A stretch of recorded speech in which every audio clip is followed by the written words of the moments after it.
करके भगवान के नाम की इज्जत रखिए आप। ये तिलक, ये कंठी, ये छाप धारण करके हरिदास कहा करके भगवान की अवहेलना मत कीजिए। इतने बड़े स्वामी के दासत्व का सौभाग्य मिला है। कुछ लोग शर्माते हैं तिलक लगाने में, कंठी बंद। अरे शर्माओ पराई माता बहनों की तरफ गंदी दृष्टि करने में, शर्माओ मदिरा पीने में, शर्माओ दूसरे का मांस खाने में, शर्माओ चोरी करने में, हिंसा करने में। भगवान के दासत्व के लिए तुम्हें शर्म लगती कि तिलक लगाएंगे लोग क्या कहेंगे, बुरा काम है। कंठी बांधेंगे लोग क्या कहेंगे, सत्संग सुनेंगे लोग क्या कहेंगे, सत्संग सुनते हैं। कल हमसे एक प्रश्न हुआ, इसलिए बात आई कि कुछ भाई लोगों को ये शर्म लगती है कि छुपा करके, नहीं तो लोग क्या कहेंगे। लोग यही तो कहेंगे ये बड़ा भगवान का भगत बनता है। हमारा संबंध कहां से जोड़ दिया, भगवान से जोड़ दिया। ये हमारी निंदा की बात है क्या? अगर गुरु मंत्र ले लिया है, तिलक कंठी धारण नहीं करते हो तो बहुत बड़ा अपराध करते हो। ये तुम्हें नरकगामी बनाने की स्थिति में पहुंचा देगा, मनमानी आचरण कराएगा और अपराध बन जाएंगे, दुर्गति में पहुंच जाओगे। ये दासत्व है जो हम कह रहे हैं, उसको प्रार्थना को मान लीजिए।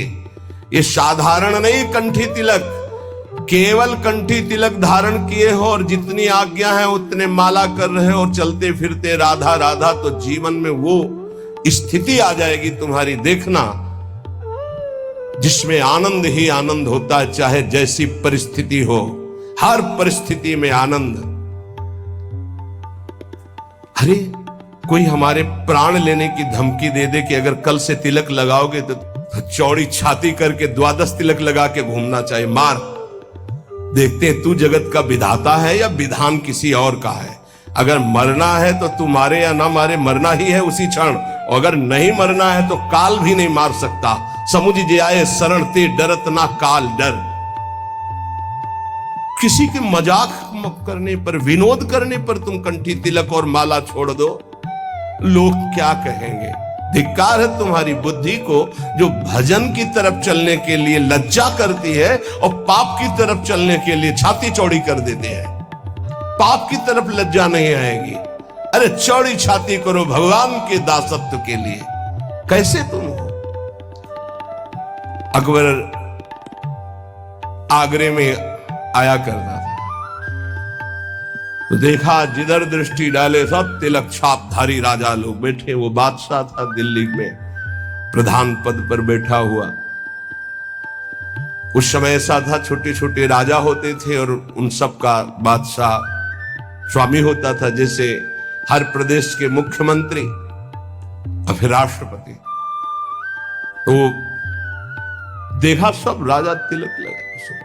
मेरा फरमान सुना दिया जाए, जो कोई कल तिलक लगा के आएगा तो गरम लोहे से मस्तक दाग दिया जाएगा, मानो मृत्युदंड। अब सब थर्रा गए। बादशाह का फरमान वो तो लागू ही हो जाएगा। दूसरे दिन जितने और राजा थे सब कोई तिलक नहीं लगाए, कोई कंठी नहीं बांधे। मृत्यु का भय। हरिराम व्यास जी के शिष्य मधुकर शाह ने विचार किया कि गुरु प्रदत्त तिलक कंठी है, ये तो एक मुल्क का बादशाह है, अनंत ब्रह्मांडों के बादशाह का ये दासत्व परम सौभाग्य से मिलता है। आपको क्या पता, आपको ऐसा खिलवाड़ लगता है कंठी तिलक? ये खिलवाड़ नहीं है। मंगल सूत्र की महिमा तो सुहागवती ही जानती है ना। कुंवारी कन्या क्या जाने, जिसने वरण ही नहीं किया या व्यभिचार नहीं किया जाने, जिसने पातिव्रत्य ही नहीं धारण किया। ऐसे ही कुमार्गगामी क्या जाने सत्य मार्ग के इस कंठी तिलक का प्रभाव। और क्या जरूरत है इसकी, अंदर अंदर भजन करो। ऐसे ऐसे भी बड़े कहने वाले आते हैं, क्या जरूरत है मांग भरने की, क्या जरूरत है सुहाग भरने की। ये वो बातें करते हैं जिनके धर्म नहीं है हृदय में। उन्होंने सोचा गुरु प्रदत्त तिलक कंठी और ये कह रहा है नहीं बांध के आना, तो मृत्यु स्वीकार, आज सभा में मरूंगा लेकिन कंठी तिलक नहीं उतार सकता। पहले तो अंगरखा पहन के जाते थे, तलवार लगी हुई, आज सब उतार दिया, केवल नीचे की धोती, 12 तिलक, तलवार खोस कर गए। सभा में वैसे तो जाके बंदगी की जाती थी, बिल्कुल बंदगी नहीं की, सीधे खड़े हैं। अकबर ने कहा कि तुमने फरमान नहीं सुना मधुकर शाह? खींच ली तलवार और कहा आपका फरमान एक मुल्क के बादशाह का है, मेरे गुरु का फरमान अनंत मुल्कों के बादशाह का ये दासत्व है। देखते हैं कौन आकर तिलक मिटा देता है। जैसे मानो भगवान नरसिंह का आवेश हो गया, सभा थर्रा गई। तत्काल अकबर ने कहा नहीं नहीं, बस मैं ये देखना चाहता था सच्चा तिलकधारी कौन, जय हो तुम्हारी मधुकर शाह।